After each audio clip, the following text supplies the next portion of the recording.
विश्वास है कि आप सब परमेश्वर में ब्लेस्ड हो। New creation in Christ ministry Kingston की तरफ से मैं आप सबका वेलकम करती हूँ। आज परमेश्वर के वचन में से मैं आपसे निर्गमन की पुस्तक उसके 5 अध्याय में से कुछ शेयर करना चाहती हूँ जो परमेश्वर ने मेरे दिल में डाला है, और मैंने प्रभु के इस वचन से बहुत ब्लेसिंग पाई है। मेरा विश्वास है कि जब आप परमेश्वर के इस वचन को सुनोगे तो ये वचन आपकी जिंदगी में भी एक बरकत का कारण बनेगा। जब हम निर्गमन की पुस्तक में देखते हैं उसके 5 अध्याय में, जब परमेश्वर मूसा और हारून को फिरौन के पास भेजते हैं कि फिरौन के पास जाकर उसे बोलो कि मेरे लोगों को जाने दे ताकि वो जाकर मेरे लिए पर्व मनाए। तो यही बात जब मूसा और हारून फिरौन के पास लेके जाते हैं तो उसके बाद एक जो रिस्पॉन्स होता है फिरौन का, वो ऐसा रिस्पॉन्स है जो आज हम सब की जिंदगियों में जो एनिमी है वो सब करने की कोशिश कर रहा है। कुछ आयतें हैं जो मैं आपके लिए पढ़ना चाहती हूँ। जब हम निर्गमन की पुस्तक में उसके 5 अध्याय में उसकी पहली आयत में आपके लिए पढ़ना चाहती हूँ। यूं लिखा है, इसके पश्चात मूसा और हारून ने जाकर फिरौन से कहा, इज़राइल का परमेश्वर यहोवा यूं कहता है, मेरी प्रजा के लोगों को जाने दे कि वे जंगल में मेरे लिए पर्व करें। हालेलुया। जब परमेश्वर के नाम की आराधना करने की बात आती है, या फिर अपनी जिंदगी में, अपने बिजी स्केड्यूल्स में, अपनी बिजी लाइफ में कुछ समय परमेश्वर के लिए निकालने की बात आती है, या फिर जब हम एक डिसीजन लेते हैं कि यस अभी मैं अपनी बिजी लाइफ में जो टाइम निकल गया वो निकल गया, पर अभी आने वाले समय में आज ही से मैं अपनी लाइफ में एक समय परमेश्वर के लिए रखूंगी, जब मैं अपने पिता के साथ बातचीत करूंगी, प्रेयर करूंगी ताकि मैं अपनी बातों को पिता के सामने लेके जा सकूं, और वचन पढ़ूंगी ताकि उसकी आवाज को मैं सुन सकूं। जब हम ऐसा डिसीजन हम अपनी लाइफ में लेते हैं तो एनिमी का रिस्पॉन्स कुछ वैसा होता है जैसा फिरौन का रिस्पॉन्स इन आयतों में हमें देखने को मिलेगा। आगे जब हम देखते हैं, इसके बाद जब फिरौन को ये मैसेज मिलता है परमेश्वर का, तो वचन में लिखा है फिरौन एक ऑर्डर देता है, अपने जो उनके ऊपर काम कर रहे थे उनको एक हुक्म देता है। वो हुक्म क्या है मैं आप सबके लिए पढ़ना चाहती हूँ। अगर हम देखते हैं 6, 7, 8 आयत में निर्गमन की पुस्तक उसके 5 अध्याय की 6, 7, 8 आयत हम पढ़ते हैं। यो लिखा है, फिरौन ने उसी दिन उन परिश्रम करने वालों को जो उन लोगों के ऊपर थे और उनके सरदारों को यह आज्ञा दी। वचन में लिखा है उसी दिन। देखिए ये बात सुनकर फिरौन कितना उसकी जिंदगी में हलचल मच गई, उसको इस बात ने इतना परेशान कर दिया कि वचन कहता है कि उसी दिन जाके उसने कुछ न्यू ऑर्डर्स सैंक्शन कर दिए। और वो ऑर्डर्स क्या थे?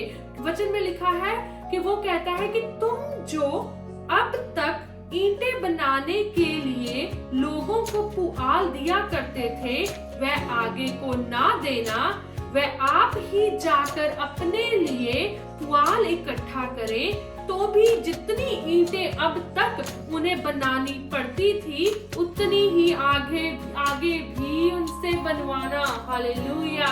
इतना वो परेशान हो जाता है कि इन्होंने परमेश्वर की आराधना करने की बात कैसे कर दी।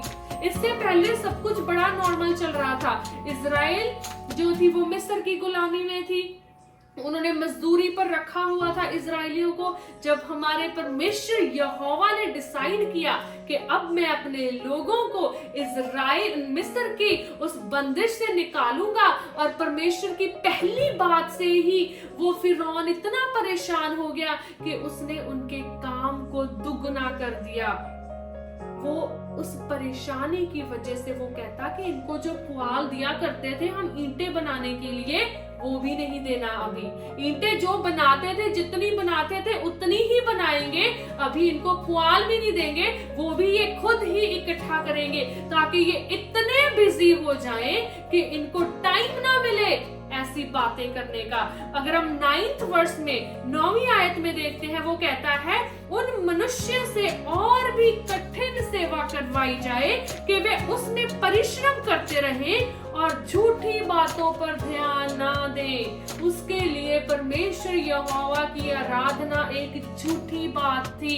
उसको ये बात, उसको लगता था कि ये कुछ भी नहीं है। जब परमेश्वर की आराधना करने के लिए लोगों ने अपनी आवाज को उठाया, एक स्टैंड लिया, तो इसको झूठी बात बताकर उसने उन लोगों को इतना बिजी कर दिया कि वो उस चीज को सोच भी ना सके। और जब मैं इस आयत को, इस वचन को पढ़ रही थी, तो परमेश्वर का रूह मुझे बता रहा था कि आज जब हमारी जिंदगी में हम कई बार डिसीजन लेते हैं कि प्रभु मैं तेरे साथ वक्त बिताना चाहती हूँ, मैं तेरे और करीब आना चाहती हूँ, और जब उसके लिए हम स्टेप लेने की बात करते हैं, वो एनिमी इतना परेशान हो जाता है कि वो हमें इतना बिजी कर देता है कि जो काम ऑलरेडी हमारे हिस्से में था वो तो हम करते हैं, वो आलतू फालतू के भी काम हमारे इतने दे देता है कि हम प्री ऑक्यूपाइड हो जाते हैं कि हमें सोचने का भी टाइम नहीं मिलता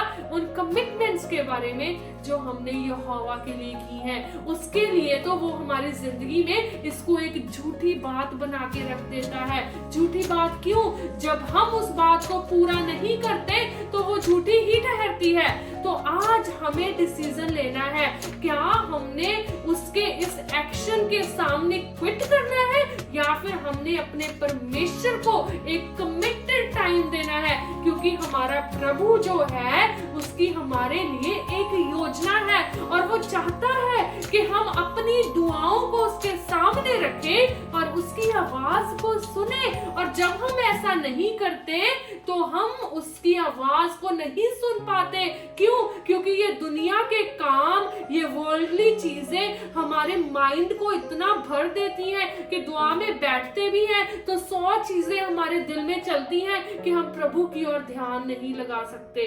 नहीं, हमें इस बात पर जीतना है। जो चीजें आज आपको बिजी रख रही हैं, उन चीजों को ओवरकम करके परमेश्वर को अपनी लाइफ में आगे रखें और देखना प्रभु आपकी जिंदगी में कितने बड़े बड़े काम करने की सामर्थ्य रखता है। अगर आपके दिल में, आपके लाइफ में कोई फियर है जो आपको परमेश्वर के साथ टाइम बिताने से दूर रख रहा है, कोई ऐसा फियर जो आपको लगता है कि अगर मैं ये काम नहीं करूंगा तो ये मेरा नुकसान हो सकता है, इसलिए मेरे पास समय नहीं कि मैं प्रभु की हुजूरी में इतना टाइम बैठ पाऊं, तो मैं आपके लिए एक आयत पढ़ना चाहती हूँ। 6वें अध्याय की 6वीं आयत में लिखा है, इस कारण तू इस्राएलियों से कह दे, मैं यहोवा हूँ और तुमको मिस्रियों के बोझों के नीचे से निकालूंगा और उनके दास्तव से तुमको छुड़ाऊंगा और अपनी भुजा बढ़ाकर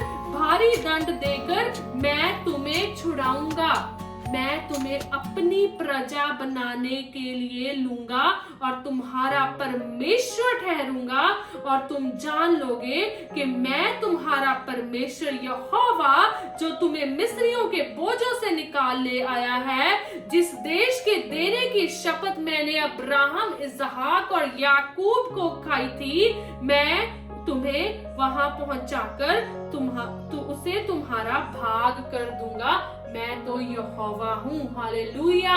अगर आप चाहते हो कि परमेश्वर के प्रॉमिसेस जो उन्होंने हमारे पिता अब्राहम, इसहाक और याकूब के साथ किए हैं, अगर आप चाहते हो कि उन प्रॉमिसेस में आपको भी हिस्सेदारी मिले, तो आपको परमेश्वर पर विश्वास करना होगा, परमेश्वर को अपनी जिंदगी में सबसे आगे रखना होगा। शैतान जो आपकी लाइफ में आपको बिजी रखकर परमेश्वर से दूर करने की जो उसकी योजना है, आपको वो फेल करनी होगी। वो तभी हो सकता है जब आप प्रभु को अपनी जिंदगी में सबसे आगे रखकर चलोगे। जब तक आप अपने काम को परमेश्वर से ऊपर इम्पोर्टेंस देते रहोगे, तब तक आपको परमेश्वर की हुजूरी की अहमियत नहीं समझ आएगी। जब आप अपने कामों को साइड पर करके अपने मन और अपने दिल दिमाग सबको एक मन करके प्रभु की हजूरी में बैठोगे, फिर आपको उसकी सारी जो योजनाएं हैं वो आपको क्लियरली आप देख सकते हो कि कैसे वो आपकी लाइफ में आपको बिजी करके वो काम भी देकर जो शायद आपकी जिंदगी में आपके कामों के पहला हिस्सा भी नहीं था पहले, वो काम भी आपकी लाइफ में ऐड करके, वो चिंताएं भी आपकी लाइफ में ऐड करके आपको प्रभु की हजूरी से दूर रखने की कोशिश कर रहा है। पर परमेश्वर कहता है अगर तू मुझ पर विश्वास करेगा तो मैं तुझे उस देश में लेके जाऊंगा जिसका वादा मैंने अब्राहम, इसहाक और याकूब से किया था।